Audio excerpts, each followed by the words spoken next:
चुनाव ऐसे ही नहीं जीते जाते। आज कुछ नोटिस करवाने की कोशिश करूंगा और यूट्यूब के हिसाब से कहूं तो एक्सपोजे करूंगा एमसीडी गुजरात इलेक्शन और इलेक्शन कमीशन का। देखो जीतने के लिए क्या क्या किया, सारे जो पैंतरे हैं कैसे अपनाए जाते हैं, इसको नोटिस कीजिएगा। देखिए दिल्ली नगर निगम चुनाव की यानी कि एमसीडी की घोषणा हो चुकी है। 4 दिसंबर को वोटिंग होगी और 7 दिसंबर को नतीजे आ जाएंगे। और आपको यह पता है कि दिल्ली के बाद पंजाब में सरकार बनाने वाली आम आदमी पार्टी इस बार गुजरात में पूरे दमखम के साथ चुनाव को लड़ भी रही है। अब गुजरात चुनाव की तारीख बिल्कुल अंतिम समय में घोषणा की जाती है। हिमाचल प्रदेश के चुनावों की तारीख की घोषणा के समय नहीं की गई थी। अगर दोनों एक साथ हो जाती तो बात अलग होती, लेकिन बताऊंगा क्यों नहीं की गई थी।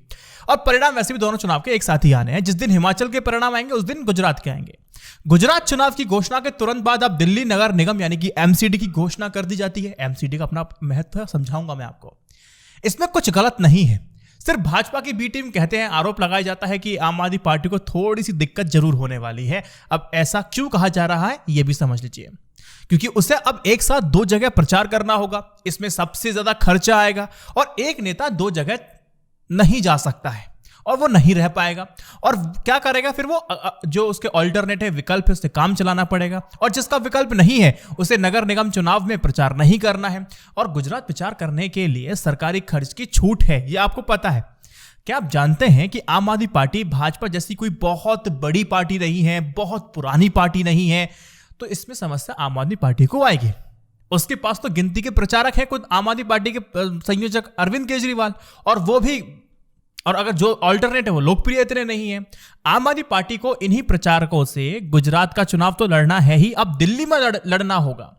कहने की आवश्यकता नहीं है कि भाजपा के पास दिल्ली नगर निगम के लिए नेताओं के और प्रचारकों की पूरी फौज है। वो तैयारी कर रहे थे। मैंने 15 दिन पहले वीडियो डाला था, मैंने आपको बताया था।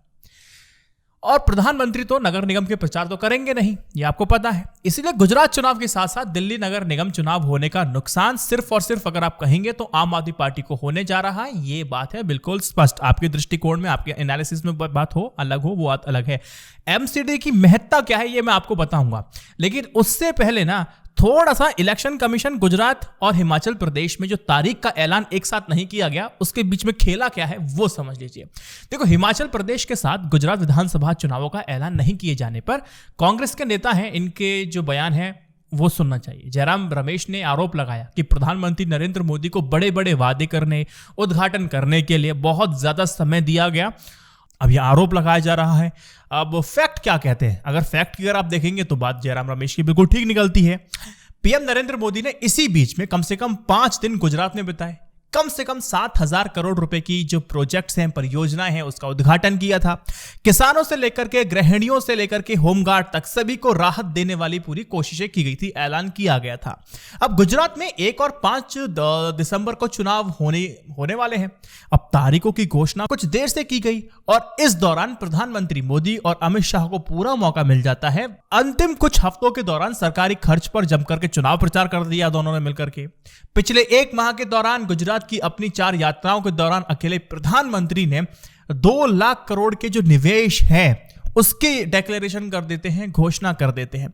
अगर वहीं आप देखेंगे अमित शाह की, जो कि केंद्रीय गृह मंत्री अमित शाह हैं, और मुख्यमंत्री भूपेंद्र पटेल ने जो घोषणाएं की हैं, जाहिर है वो इससे अलग है।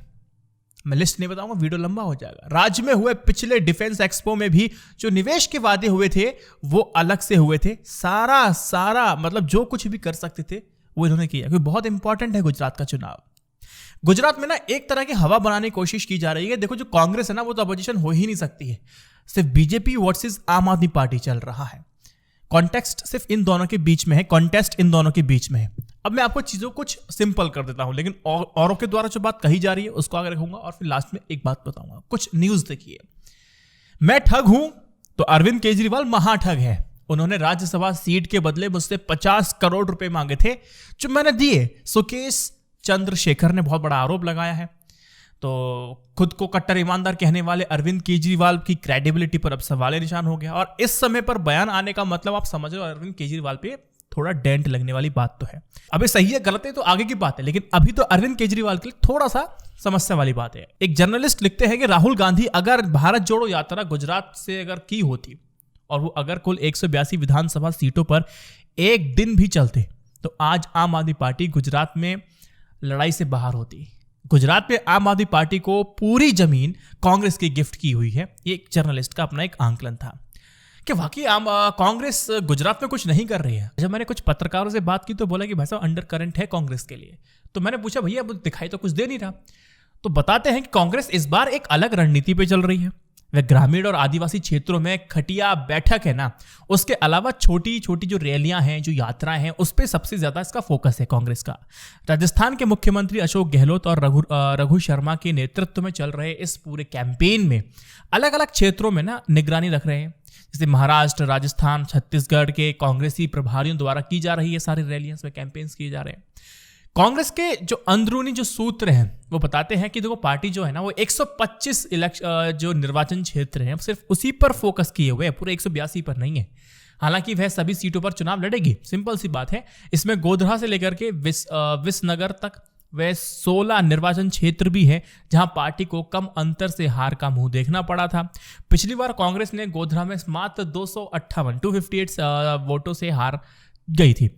2017 में कांग्रेस को 77 सीटें मिली थी और तब यकीनन नरेंद्र मोदी की अपील बहुत ज्यादा दमदार थी, आपको याद होगा। यही वजह है कि कांग्रेस चुनौती को खारिज नहीं कर सकती है। अमित शाह ने बोला कि त्रिकोणीय है ही नहीं, सिर्फ कांग्रेस टक्कर में है। चुनावी मैदान में तीन पार्टियों के लिए बहुत कुछ दांव पे लगा हुआ है। बीजेपी के लिए अस्तित्व का चुनाव बन जाता है जिसे वो हर हाल में जीतना चाहेगी। अरविंद केजरीवाल और कांग्रेस के लिए भी यही है। अब 2017 का दोहरा पाएगी बीजेपी, नहीं देखने वाली बात होगी। अब मैं एमसीडी इलेक्शन पे आता हूं, वो समझाता हूं। देखो एमसीडी का जो चुनाव होता है इतना अहम होता है, इस पर कब्जा जमाने के लिए सभी दल अपनी मतलब एड़ी से लेकर के चोटी से लेकर एड़ी तक कदम लगा देते हैं। हजारों करोड़ों रुपए के बजट वाले एमसीडी के पास कई सारी शक्तियां होती हैं जिस पर हर दल कब्जा करना चाहता है। अब एमसीडी के एकीकरण से यानी कि परसीमन की वजह से पहले ये तीन क्षेत्र में यानी कि ईस्ट, नॉर्थ और साउथ और दिल्ली म्यूनिसिपल कॉर्पोरेशन में बटे हुए थे। अब लेकिन सरकार यहां बहुत ज्यादा खेल जाती है। केंद्र सरकार 272 सीटें थी लेकिन तीनों निगमों को एक कर दिया, उसको घटा करके 250 कर दिया। अगर ये परसीमन वाला काम नहीं होता ना, चुनाव पहले हो गया होता और आम आदमी पार्टी के लिए थोड़ा सा बेनिफिट होता। लेकिन अब क्या है, मामला पलट दिया है। एमसीडी के पास कई तरह के अधिकार होते हैं जिसके जरिए वो क्या कर सकती है, हॉस्पिटल बना सकती है, डिस्पेंसरीज हैं, पानी की सप्लाई की बात है, ड्रेनेज सिस्टम की देखभाल है, और बाजारों की देखरेख करना, पार्कों का निर्माण करना और उसकी देखभाल का प्रबंध करना, सड़क को ओवरब्रिज का निर्माण करना, मेंटेनेंस करना, कचरे को डंप करना, निस्तारण करने का प्रबंध है, स्ट्रीट लाइट है, प्राइमरी स्कूल्स हैं, प्रॉपर्टीज हैं, प्रोफेशनल टैक्सेस कलेक्शन है, टोल टैक्स कलेक्शन है, बहुत सारी चीजें इसके अंदर आती हैं। शमशान, मृत्यु, जन्म प्रमाण पत्र जैसे बेहद जो काम है वो एमसीडी के दायरे में आते हैं। तो तीनों पार्टियां मिलकर के पूरा दम लगा देती हैं कि हमें जीतना है, एमसीडी का चुनाव है। वजह ये, दिल्ली एमसीडी का बजट 15,000 करोड़ से ज्यादा का होता है। इस बड़े बजट के जरिए वो कई सारे विकास कार्यों का अंजाम दिया जा सकता है। ये तो मतलब चाबी है ये सत्ता के लिए। अब आम आदमी पार्टी के उदय से पहले बीजेपी और कांग्रेस के बीच एमसीडी चुनाव कहते हैं ना कि एक क्वार्टर फाइनल की मुकाबले की तरह माना जाता था, क्योंकि इसके बाद ना पार्टियां विधानसभा चुनाव में जाती थी, लोकसभा चुनाव में जाती थी। लेकिन पिछले 2 चुनाव से आम आदमी पार्टी भी मजबूती से चुनाव में उतर रही है। आम आदमी पार्टी पिछले 8 साल से दिल्ली की सत्ता पे काबिज है, लेकिन उसका प्रदर्शन एमसीडी में अच्छा नहीं रहा है। ये उसके लिए थोड़ा चिंता का सबब है। दिल्ली में सरकार में आते हैं लेकिन एमसीडी में समस्या हो जाती है। बीजेपी 1.5 दशक से ज्यादा के वक्त से एमसीडी पर काबिज है।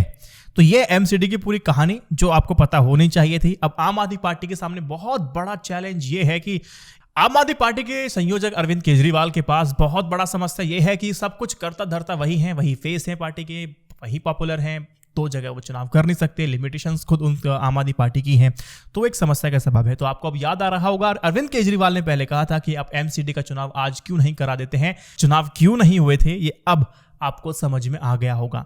तो इस वीडियो को 3 व्हाट्सएप ग्रुप में शेयर कर सकते हैं। जय Hind, Vande Mataram, stay updated, stay educated, सत्यमेव जयते, नमस्कार।